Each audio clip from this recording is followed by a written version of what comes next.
Senhor, fazei-me instrumento de vossa paz. Olá, saudações a todos. Estamos aqui mais uma vez reunidos para darmos continuidade às nossas doutrinárias na nossa querida COFA, Casa de Orações Francisco de Assis. E nesse momento, que possamos estar em paz, em calma, com a nossa mente e o nosso coração alinhados com a espiritualidade superior, para que possamos mandar boas vibrações para o nosso irmão Antônio Peroba, que hoje irá fazer uma palestra com o tema Autoconhecimento, uma viagem interior, e que possamos estar dispostos com a nossa mente, nosso coração abertos para conseguir entender tudo que Ele queira nos instruir e que possamos refletir sempre à luz dos conhecimentos espíritas sobre o que o nosso querido Mestre Jesus poderia nos auxiliar a entender em momentos de aflição, de angústia. E dessa forma possamos aos poucos conquistar o nosso crescimento espiritual. Seja muito bem-vindo, Antônio Peroba, à nossa casa. E a todos, tenham uma ótima palestra. Olá, meus irmãos do COFA, boa noite para vocês, é um prazer estar aqui, para a gente bater um papo a respeito aí do autoconhecimento, né? É muito importante essa temática, muito atual, e a gente realmente precisa, nos dias atuais, estar atento para essa busca, para essa conquista do autoconhecimento, né? Que é fundamental, eu diria, para a nossa transformação, né? Não existe transformação se a gente não acreditar que ela é necessária. E para a gente acreditar que ela é necessária, nós precisamos sim, né, buscar o entendimento dessa necessidade, né? A gente só muda uma parede se a gente detectar uma necessidade de fazer isso, né? Ninguém vai sair por aí mudando paredes de sua casa se você não detectar uma infiltração, se você não detectar algum risco, né? Aí normalmente você precisa ver, enxergar este processo para poder efetuar essa transformação, né? Então isso só ocorre na gente quando a gente vai se descobrindo, vai se percebendo, né? Vai tendo a consciência do que realmente somos. A gente precisa entender definitivamente, principalmente nós espíritas, né, que temos um conhecimento maior, que somos espíritos, que estamos aqui em busca da nossa transformação, da nossa evolução. Mas que esta passagem, né, breve aqui no plano da matéria tem o intuito de fazer com que a gente aprenda a amar, principalmente, né?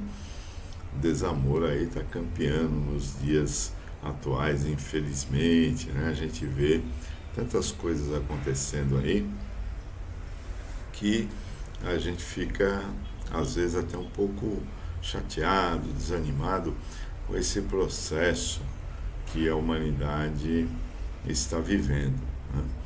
E, evidentemente, isso é ocasionado em função dos habitantes desse planeta. O dia que a gente modificar, a gente vai modificar também o planeta.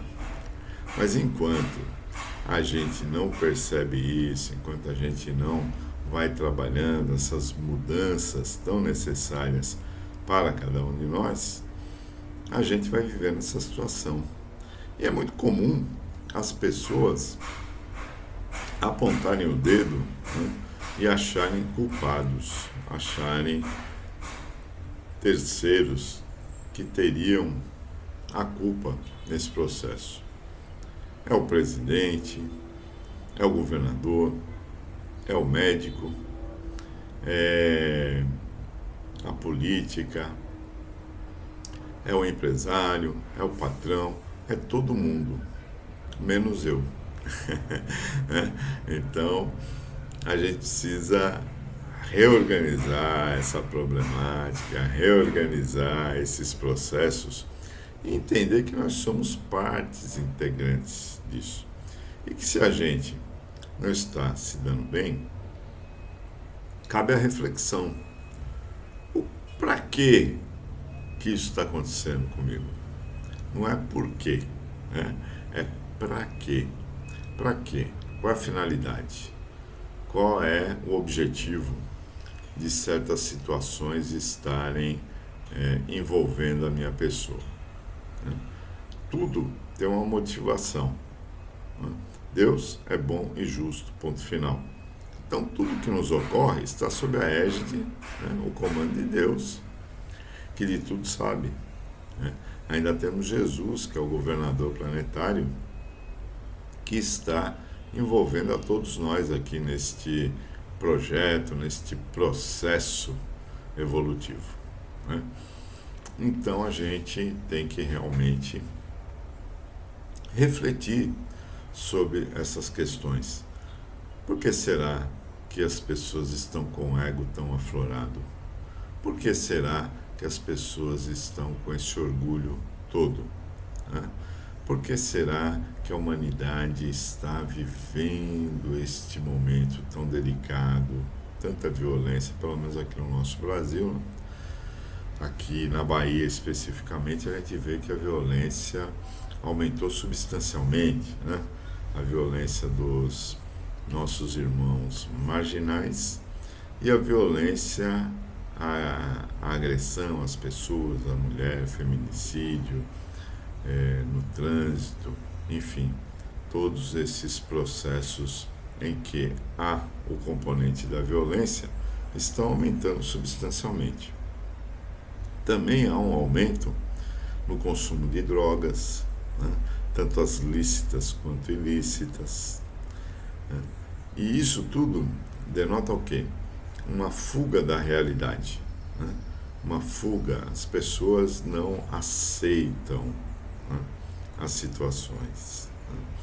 Então, o feminicídio normalmente ocorre em função do ciúme.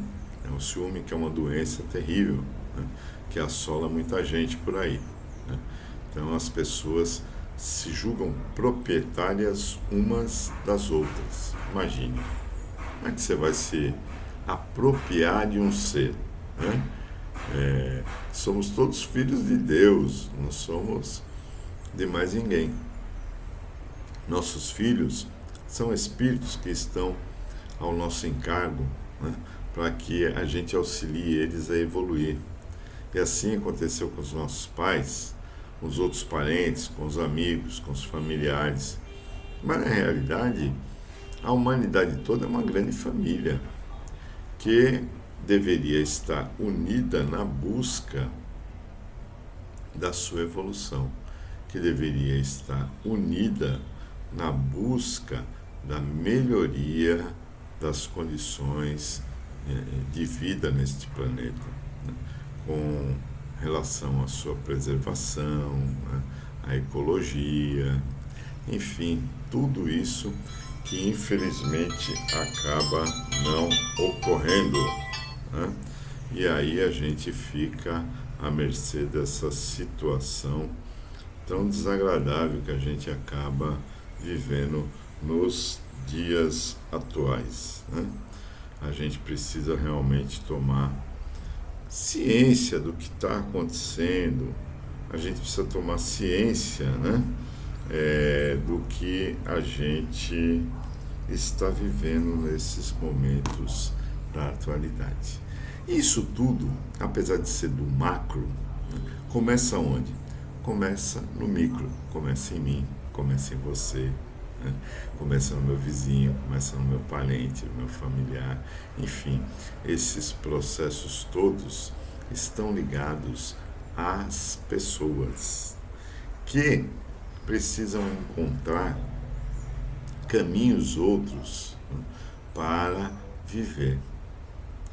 O que a gente percebe nos dias atuais é que o desamor está aí forte e firme no processo, né?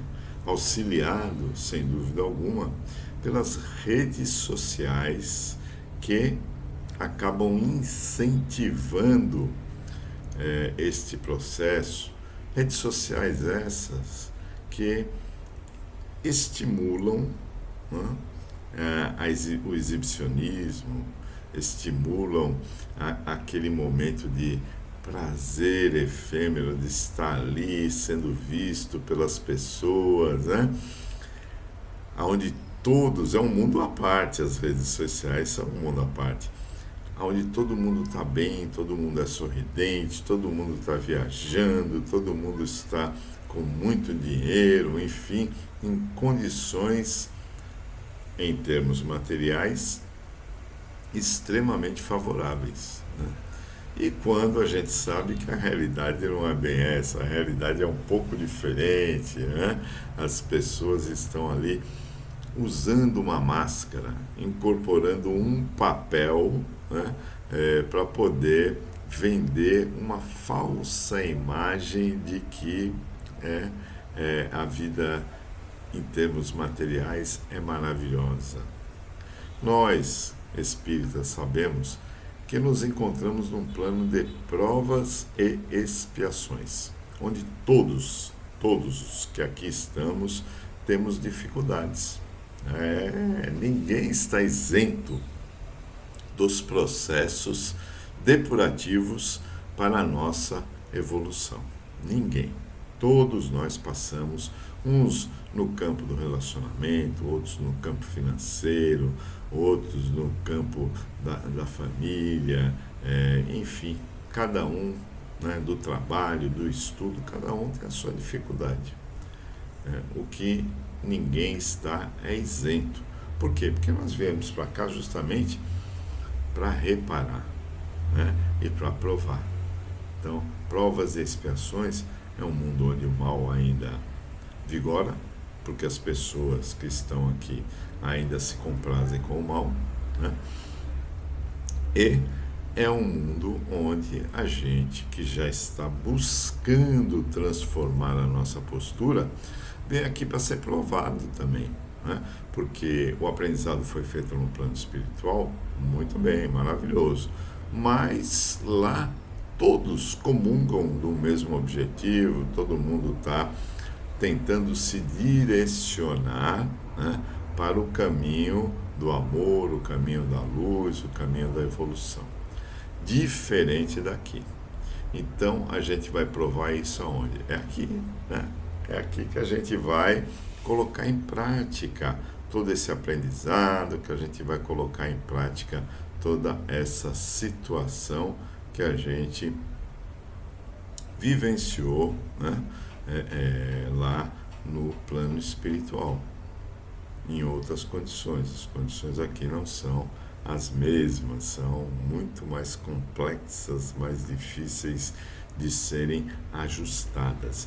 Mas é assim que a gente vai demonstrar que o conhecimento adquirido foi realmente adquirido. O que a gente precisa, né, é colocar em prática esse conhecimento.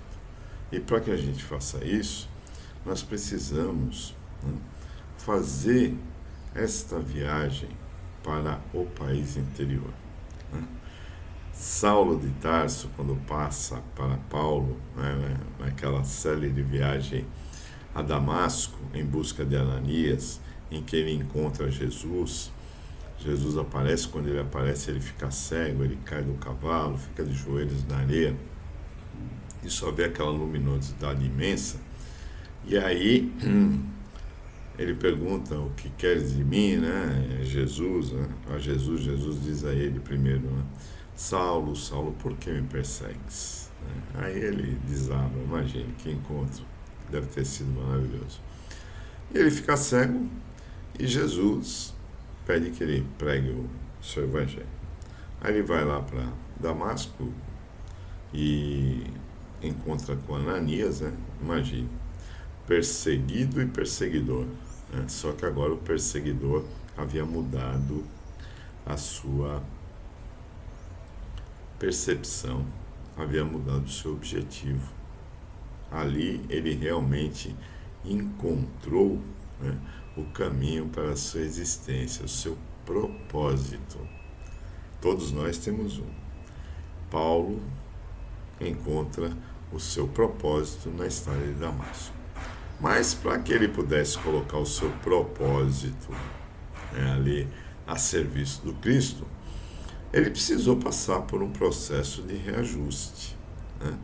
Ele ficou numa situação bem delicada. Seus familiares, amigos, o taxaram de louco.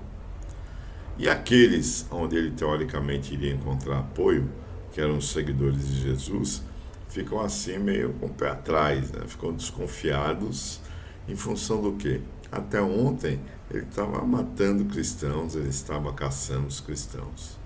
Hoje ele fica do lado dos cristãos. Será que não é uma tática para ele poder, né, ir lá e descobrir todos os meandros daquilo que se era feito na Casa do Caminho e aí pegar todo mundo? Quem sabe, né? Mas não era. E aí ele ficou numa situação muito desconfortável. É quando ele vai em busca do seu mentor, né, o Gamaliel. E Gamaliel recomenda a ele que ele faça uma viagem, né, ao país interior, ou seja, dentro dele mesmo. Cada um de nós tem o seu país interior. Somos, né, mundos. Interessante, estava conversando com uma pessoa esse dia, ela falou, a gente é um mundo. Aliás, a gente estava num lugar aí que estava passando uma dessas maratonas aí, muitos corredores e tal. Aí cada um correndo de um jeito, a gente foi observando, né? Cada um caminhando de um determinado jeito, né? Então cada um é um mundo à parte. Somos assim, né? Cada um tem a sua bagagem, como individualidade que somos, cada um tem o seu histórico pregresso, né? Construído aí em muitas reencarnações pelas quais a gente já passou, e hoje estamos, inclusive, na melhor delas, né? Então, a gente está aqui vivenciando esse momento.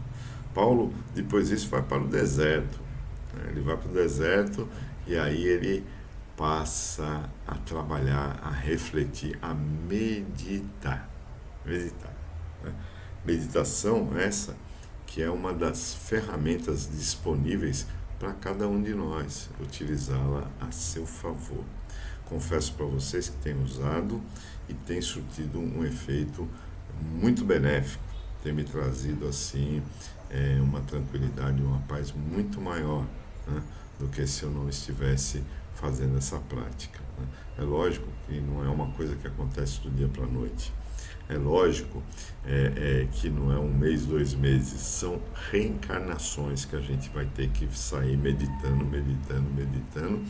para intensificar essa nossa conexão com a espiritualidade, para que a gente possa ir abrindo os horizontes, né, da percepção do mundo espiritual. E assim, cada um percebe de uma forma diferente, né? Tem gente que tem facilidade de se conectar com o mentor e perceber, outros não, né? E assim cada um vai ter um resultado diferente, mas o resultado é real, é concreto. Eu recomendo. Começa aí quem ainda não faz 5 minutinhos de manhã, 5 minutinhos à noite, aí vai aumentando, né? Foca na sua respiração, né? Inspira pelo nariz, contando até 3. Aí você retém o ar contando até 3 e expira contando até 6. Então, e aí você vai prestando atenção na sua respiração. O que vai acontecer? Os pensamentos vão chegar.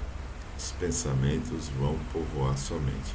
Na hora que você perceber que eles chegaram, você pede licença, agradece e volta a sua concentração para a respiração, né? E aí você vai com certeza conseguir ir trabalhando cada vez mais a sua concentração na meditação. Nós ocidentais não temos a mesma condição que tem os orientais, né? Que estão ali até em determinadas situações ausentes de pensamento. Mas é uma coisa que exige muito treino, que exige muito desapego, coisa que a gente ainda não tem. Ainda somos apegados a muitas coisas. Mas com o tempo, todos nós vamos atingir esse nível aí que os nossos irmãos orientais já têm.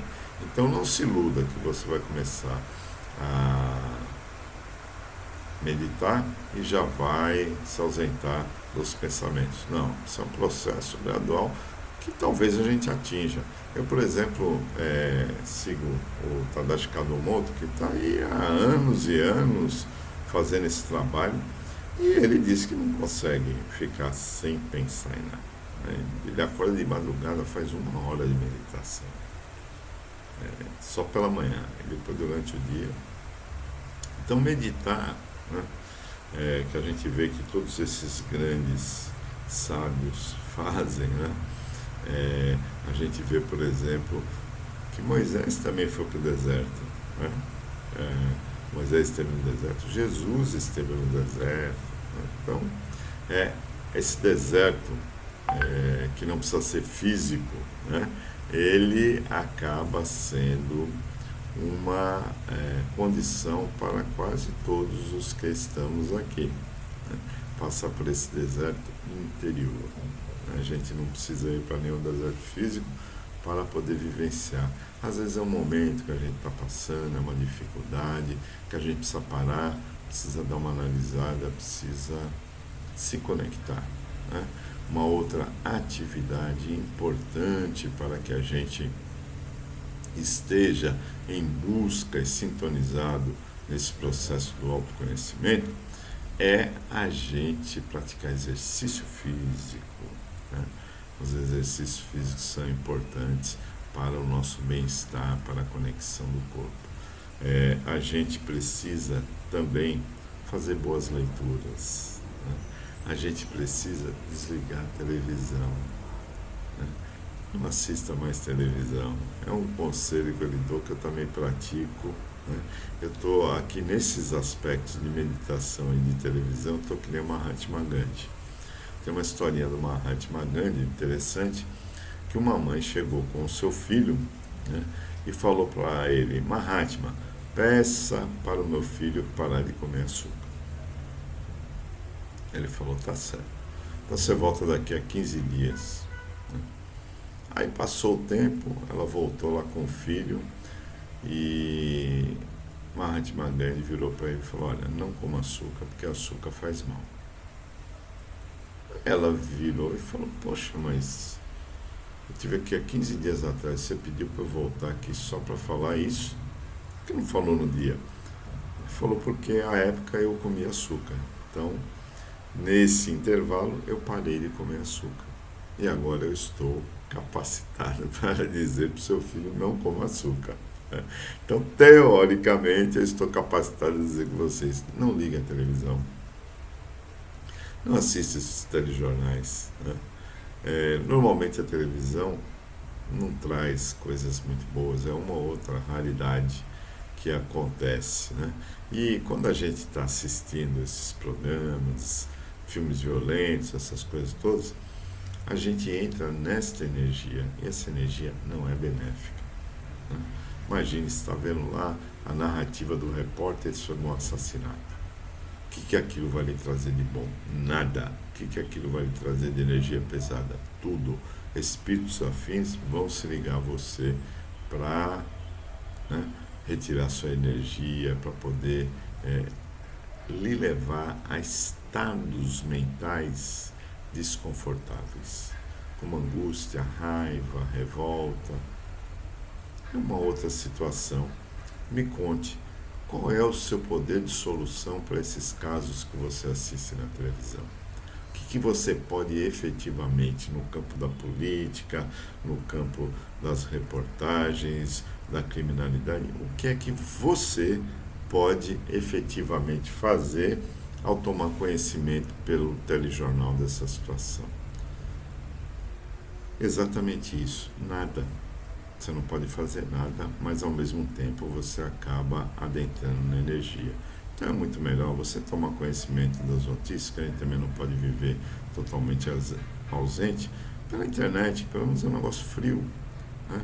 Não tem aquele envolvimento, aquele clamor pela violência, pela audiência. Você vai lá e entra na notícia que você achar que é a melhor, preferência, vai eliminando essas notícias negativas, né? Que não são coisas boas. Orar, né? É chover no molhado, né? A gente sabe do poder da oração, a gente sabe que a gente deve exercer a oração, que a gente deve estar, no mínimo, em 2 momentos cruciais do dia, à noite e do dia, né? Quando vai dormir e quando acorda, a gente precisa estar conectado pela oração. É algo que a gente deve fazer diariamente, em todos os momentos que a gente se lembrar, todos os momentos que a gente estiver feliz ou tiver com alguma dificuldade, orar, né? Porque a gente vai com certeza abrir possibilidades melhores à medida que a gente faz isso. Então, são ferramentas que a gente pode estar utilizando para o nosso benefício do trabalho do autoconhecimento. O autoconhecimento é você perceber-se na sua essência como ser espiritual, perceber que você tem um histórico muito grande, perceber que você traz mazelas, até porque a doutrina espírita diz, como eu já falei, estamos no melhor momento. E não é assim essa maravilha, né? Imagine o que foi o passado. Eu costumo brincar que no passado o melhorzinho de nós matou a mãe por causa do ingrediente culinário do almoço ou da janta. É um negócio que eu não gosto, pá, vai lá e mata a mãe. Para ver a intensidade da nossa maldade do passado. Maldade hoje que a gente condena, inclusive, nos nossos irmãos, né? Mas a gente não entende que eles ainda vibram nessa energia. Nós, graças a Deus, já estamos buscando outros campos energéticos, já estamos buscando outras perspectivas na nossa existência, o que é fundamental para poder desenvolver o autoconhecimento. Porque o autoconhecimento, se você for falar para uma pessoa dessa, vai ser jogar pérolas, né? Aos porcos. Porque ele está vibrando numa condição que ele não tem a mínima ideia e tampouco interesse em fazer isso.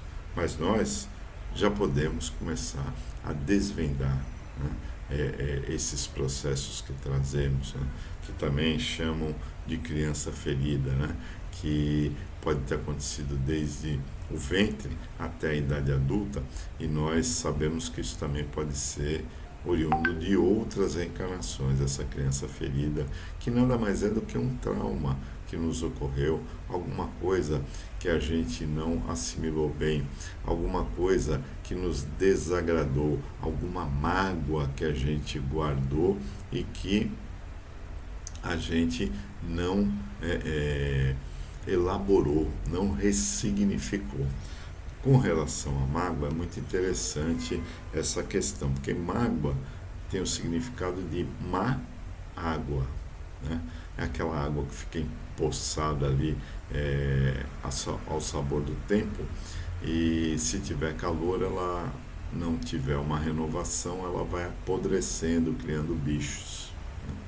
Nosso corpo é em torno de 70% de água.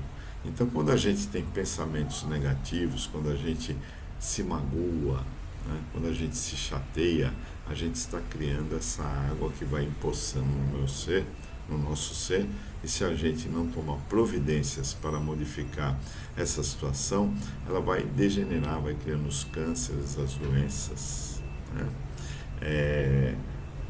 Segundo dizem os espíritos, não existem doenças, existem doentes que já trazem previamente alguma direção, algumas situações, né? Até como um escape, não é predeterminismo não, mas é uma possibilidade para chamar a pessoa ao despertar, né? Então, às vezes você tem uma doença que ela tem a finalidade de trazer a cura, não é de lhe deixar doente, né? É a cura. E isso é um processo que a gente precisa desenvolver o entendimento melhor, né? A gente acredita que é algo ruim, mas muitas vezes aquilo que a gente acha que é ruim é o startar para a nossa transformação, para a nossa melhoria. Porque Deus não quer o nosso mal, Deus quer o nosso bem, mas Ele quer também que a gente evolua, quer que a gente cresça, quer que a gente se melhore, quer que a gente se modifique através do entendimento do amor. E para isso, necessário é a gente apacentar o eu interior, é a gente reconhecer as nossas dificuldades, é se reconhecer orgulhoso, egoísta, né? É reconhecer que a gente tem sensações, que a gente tem sentimentos, que a gente tem raiva, que a gente se desequilibra, que a gente mete o pé na jaca, às vezes até os dois, que a gente cai, mas a gente levanta e continua a nossa caminhada, né? Não podemos ficar estatelados lá no chão. A gente precisa reconhecer, né, esses processos pelos quais a gente passa. Isso às vezes parece simples, mas nem sempre é. Né? Como uma historinha que tem aí dos budistas, né? Que diz que um homem sai de casa, né, e caminha pela calçada. De repente ele cai num buraco, né? E aí ele cai no buraco e fica lá dentro resmungando, dizendo que não é culpa dele, é onde ele está, porque deixaram ele cair daquele jeito, porque deixaram ele chegar até ali, e leva um tempão para sair do buraco. Observação, essa história tem 5 capítulos, né? O ideal é que a gente esteja do 3º para frente. Aí eu relatei o primeiro. Vamos para o 2º capítulo. No outro dia essa pessoa sai de casa, sai caminhando, né? E, já sabendo que existe o buraco, cai de novo no buraco. E aí pragueja, mas percebe que ela foi desatenta e consegue sair com mais rapidez deste buraco. No 3º dia, ela sai para caminhar. E aí o que acontece? Ela sabe que existe o buraco, ela sabe onde ele se encontra, mas ela cai de novo no mesmo buraco. Reconhece que ela foi desatenta, que ela foi culpada, que ela se deixou cair naquele buraco. E aí, rapidamente, ela sai. No 4º dia, ela sai novamente na empreitada da sua caminhada e ela vê um buraco na rua e ela sai da calçada e caminha pela rua e passa pelo buraco. No 5º dia, ela muda o seu percurso e vai para uma outra rua. Se a gente for relacionar isso com as nossas existências, a gente vai chegar à conclusão de que essa história do buraco é uma repetência, né? É uma recorrência daquilo que a gente está fazendo também. Porque estamos há tantas reencarnações, todos nós aqui, né? Ainda em provas e expiações, né? Que para baixo só tem mundo primitivo. Então nós estamos aqui repetindo erros, caindo novamente nos buracos conhecidos por todos nós. Mas a gente ainda não consegue superar esse momento e essa dificuldade e cai de novo, e cai de novo, né? Até o momento que a gente percebe que o problema não é do buraco, o problema é efetivamente nosso, porque a gente já sabe que o buraco está lá, a gente já sabe o que vai provocar se a gente passar por ali. Então, até que a gente se dê conta disso e comece a mudar os hábitos, comece a mudar a nossa existência, comece a ressignificar as nossas atitudes, os nossos pensamentos, até que isso ocorra, a gente continua caindo no buraco, né? Então a gente precisa parar de cair no buraco. Como é que a gente vai parar de cair no buraco? Reconhecendo esses aspectos da criança ferida que a gente traz, né? Quando eu comecei a perceber essas falas de criança ferida, aliás, eu cheguei a uma conclusão, que eu não tenho criança ferida, né? Eu logo percebi essa realidade, né? Que eu não tenho uma criança ferida. Eu tenho alguns orfanatos de crianças feridas, né?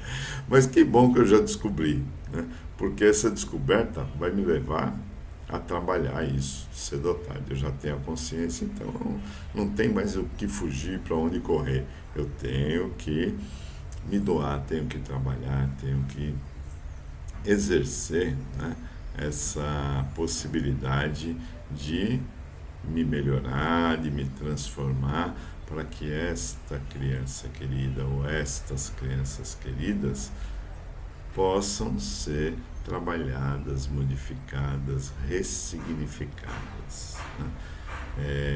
Essa é uma questão, inclusive, que ocorre muito em festas, né, familiares, de final de ano, esse negócio todo. A gente vê que as pessoas se reúnem e, não raro, começam a beber, e aí perde um pouco o eixo, né? E aí começam a lembrar dos fatos. E é interessante como a gente tem a capacidade de lembrar coisas desagradáveis, né? Por quê? Porque elas estão lá vivas. A gente não resolveu, por isso elas vêm à tona, né? Uma oportunidade em que há um desequilíbrio emocional, elas sobem a nossa mente, e aí a gente vai e descarrega. E aí um vira e fala, olha, mas eu nunca esqueci não, viu? Aquela situação que você me proporcionou em 1900 e bolinhas, 5 horas e 2 minutos e tal. Aí você vê como uma coisa ficou viva, latente, porque a descrição é perfeita. Então a pessoa não resolveu essa questão, né? A pessoa não buscou, como Jesus recomenda, né, o seu quarto para poder resolver essa questão. Evidentemente, esse quarto é a nossa intimidade, é o nosso ser interior, é a busca de conversar conosco mesmo sobre essa questão. Mas por que mesmo que eu estou ainda ressentido com isso, né? Um aspecto que eu venho notando em certas situações é que a gente precisa ser mais verdadeiro, né? Ser verdadeiro não significa que você tem que sair, né, esculhambando as pessoas e tal, criticando, né? Mas que o seu falar seja sim, sim, não, não, né? Jesus disse, né, ou quente ou frio, se for amor, não vomite. Não queira agradar todo mundo, né? Não seja mal educado, mas se posicione. Olha, eu não gosto disso, eu acho que isso não é legal. Olha, a gente teve um ponto de vista diferente, mas é bom a gente ressalvar, né, ou ressaltar que isso é uma questão meramente de ponto de vista. Não significa que eu não gosto de você, não significa que eu não lhe quero bem, né? Mas nesse aspecto eu vou divergir da sua posição, da sua opinião. E é natural, minha gente, os espíritos mais elevados divergem uns dos outros também. E não tem nada demais, e ninguém brinca, ninguém fica de calundu, nem nada. Então, a gente precisa o quê? A gente precisa ter consciência disso, a gente precisa crescer, a gente precisa adultecer. Tem uma pessoa na internet que tem uns programas aí que ela fala isso, adultecer, né? Porque a gente ainda está ali naquela condição de adolescente evolutivo. Adolescente evolutivo, se não tiver uma estrutura bem formada, né, ele pode desandar. Então a gente precisa trabalhar, né, com mais equilíbrio, trabalhar de forma mais adulta as nossas reações, para a gente não ficar exposto, não ficar guardando mágoas e nem se tornar uma pessoa agressiva, né? Então temos que buscar ali o meio termo, sem deixar de expor a nossa opinião, né? É lógico que há certas situações que não vale a pena a gente entrar no mérito da questão, né? Por exemplo, as questões religiosas, questões políticas, né? não vale a pena o desgaste, né? A gente não vai deixar de defender os nossos pontos de vista. Mas não vamos, outro dia, eu aí rodando Uber, aí, peguei um passageiro, um senhor já, né? De uma certa idade, e aí ele, você sabe como é que é o nome, né? De Deus, tal, do Criador, ou um negócio assim, né? E Jesus seria Yahshua. E aí ele começou a falar que isso era coisa do demônio, o nome de Deus, o nome de Jesus e tal, aquele negócio todo, porque ele se achou na razão, pela explicação que ele teve da religião dele, eu acho que é israelita, alguma coisa assim, ele achou que aquilo era verdade absoluta e pronto, acabou. Paciência. Vou eu confrontar? Até porque o nome não está dizendo nada. O que está dizendo são as atitudes que eu estou tomando em função desse nome, né? Então, se ele acha que é o way e está seguindo, ótimo, parabéns para ele, né? Que Jesus abençoe e ele está proporcionando a ele mesmo uma possibilidade de ascender para planos mais elevados. Mas eu não vou ficar me disponibilizando, não vou gastar meu tempo, gerar uma discussão dizendo para ele, poxa, meu amigo, olha, você está sendo radical, né? Se a pessoa chama Deus e age bem, qual a diferença, né? Se chama de Alá, se chama de Maomé, se chama do que quiser, né? Se chama de Buda e acha que ali está a personificação de Deus ou de Jesus, está tudo certo, desde que ele coloque em prática esses ensinamentos, né? Porque todos os ensinamentos religiosos têm a finalidade de elevar o homem a uma condição melhor, né?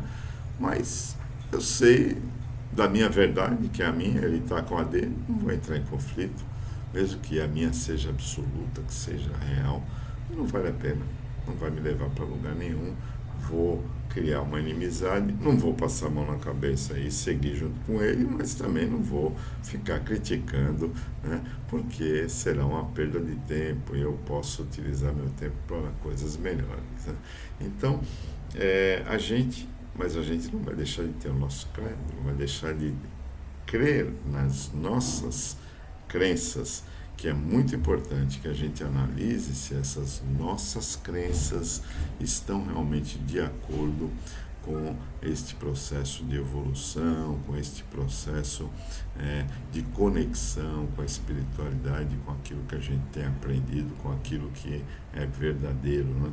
E nesse aspecto, a doutrina espírita é muito detalhista no sentido de que ela, né, sempre propõe que você vá tirar as suas dúvidas, que você vá buscar, né, o confronto das informações, que você vá buscar as fontes para poder confirmar realmente se aquilo que você está vendo, ouvindo, tem fundamento, se é real, né? Então, a gente precisa estar atento a isso.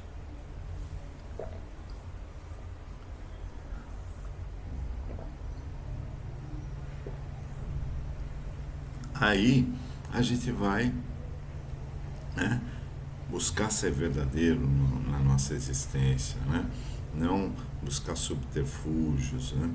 Ter retidão naquilo que a gente faz, o que não é fácil, né, nesse mundo que a gente vive. Mas não é porque não é fácil que não é possível. É possível sim. A gente precisa estar sempre conectado com a correção. O que é certo, e o que não é certo, fim de papo. Não tem muito o que se questionar. Então precisamos trabalhar essas situações de dentro da gente, cortar, né? Cortar talvez não seja a palavra mais correta. A gente precisa acolher e transformar os nossos hábitos negativos. A gente precisa transformar, né, aquilo que a gente já tem conhecimento de que não é bom. Porque assim como a gente conhece o que é bom, a gente também conhece já o que não é benéfico. Então a gente precisa se esforçar, a gente precisa trabalhar mais para modificar as posturas negativas que ainda carregamos, né? Ainda carregamos essas posturas. Então, olhe, isso eu já sei que não é bom. Isso eu já sei que não é o melhor que se possa fazer. Então eu vou trabalhar para modificar essa circunstância. Vou trabalhar para modificar a minha postura perante o egoísmo, perante o orgulho, perante os vícios da gula, do álcool, enfim, seja qual for o meu desvio, né, na área sexual, que é uma coisa muito comum, seja qual for o meu desvio, eu vou tentar modificá-lo, amenizando, sem a intenção de resolver uma coisa do dia para a noite, né? Porque tem muita gente que acha que é possível uma transformação automática. Sim, salabrim, pronto, o negócio está resolvido. Bate a varinha mágica e tudo se resolveu. Não é assim que a coisa funciona, né? Não é assim que o fluxo da vida caminha. A gente precisa ter consistência nesse trabalho. E a consistência, minha gente, só ocorre da mesma forma que ocorre com os alcoólatras anônimos, né? Só hoje eu não vou beber, né? Só hoje. Todo dia, só hoje eu não vou beber, só hoje eu não vou mentir, só hoje eu não vou me estressar, só hoje, né, eu vou amar mais. E assim por diante, né? A gente precisa entender que essas práticas estão ali aliadas, né? E que a gente precisa fazer a nossa parte, que a gente precisa se doar, que a gente precisa se identificar com essa proposta de transformação e de autoconhecimento, porque é através dela que a gente vai entendendo cada vez mais o nosso propósito de vida. Você já parou para analisar o seu? Qual é mesmo o seu propósito de vida? Que você está embarcado nessa grande nau chamada planeta Terra, para que mesmo? A que veio você? Você já pensou nisso? Se não pensou, pense. Se não pensou, trabalhe nas suas orações o pedido ao seu mentor para ele poder lhe ajudar a identificar esse seu objetivo maior, esse seu propósito de vida, porque a passeio ninguém veio, né? A passeio ninguém está aqui, todos nós estamos aqui a trabalho e a trabalho de transformação, a trabalho sério para a nossa mudança. Então a gente precisa se dar conta disso, né? A gente precisa, né, efetivamente ter percepção desse valor, percepção dessa necessidade de transformação, porque transformação é a palavra do momento. Eu vou me transformar para ser um ser melhor. Eu vou começar acordando pela manhã, olhando para o espelho e dizendo, eu te amo, né? Parece uma coisa piegas, mas não é, porque se a gente não se amar, como é que a gente vai amar o nosso semelhante? Então a gente precisa passar a amar a si próprio, né? Para poder doar esse amor para o nosso semelhante, para poder entregar esse amor e envolver a nossa psicosfera nele. Porque quando a gente está envolvido na amorosidade, o universo entende que a gente quer mais o mesmo, a gente quer mais amor, a gente quer mais felicidade, a gente quer mais prosperidade, que não necessariamente precisa ser em ter um monte de dinheiro, né? Porque próspero é aquele que caminha para frente, que evolui, que consegue ir superando suas dificuldades e encontrando os caminhos para o bem e para a paz, né? Então esse é próspero. Não necessariamente precisa ter muito dinheiro, né? O dinheiro é uma energia que a gente precisa aprender a trabalhar com ela, né? A gente precisa entender, né, que ele é só um meio da gente obter recursos materiais que não trouxemos, tampouco levaremos, né? Então a gente precisa se dar conta desses processos, a gente precisa se atualizar. Lembrando que Chico, uma vez, referindo-se a uma pessoa, disse: coitada, tão pobre, mas tão pobre que só tem dinheiro. Né? Que a gente seja rico e próspero nas coisas que realmente importam e interessam, na amorosidade, né? Na prática da caridade, né? No amar ao nosso semelhante, de acolher, de tentar entender aquele que nos agride. Né? Imagine, Jesus acolhia todos, ele não passava a mão na cabeça nos que erravam, mas ele acolhia todos. Lembra-se da mulher adúltera, que passagem maravilhosa, né? Ele pergunta: mulher, aonde estão os teus acusadores? Ela responde: se foram todas, Senhor. Pois bem, eu também não te acusarei, vá e não peques mais. Né? E assim ele tratava a todos com entendimento, com percepção, com perdão, com a visão de que era aquilo que aquela pessoa podia entregar naquele momento. Ela não tinha mais para dar, né? Que ela teria que passar ainda pelos caminhos transformadores da compreensão, da evolução, da dor, né? Que nos visita com o intuito de fazer o nosso despertar e fazer então com que a pessoa pudesse, né, melhorar-se, criar uma visão diferente, criar uma perspectiva nova em relação à sua existência. Né? Então, Jesus acolhendo, amparando, educando, compreendendo, sempre foi o exemplo maior que o Pai nos enviou. Se a gente ainda não consegue ser Jesus, né, vamos aí nos espelhando em alguns fatos, em algumas posturas que Ele nos mostrou, para que a gente possa amanhã, cedo ou tarde, nos tornarmos também, né, um exemplo vivo deste que esteve conosco para nos ensinar a crescer, a evoluir. Tá certo, meus irmãos?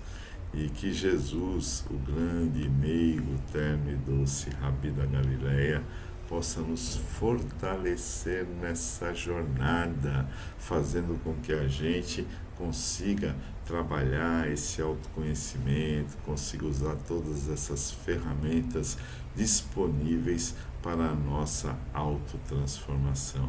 Um beijo no coração de vocês, fiquem com Deus e que Jesus continue nos abençoando agora e para todos sempre. Que assim seja. Queremos agradecer por essa maravilhosa palestra, fonte de grandes inspirações e conhecimento.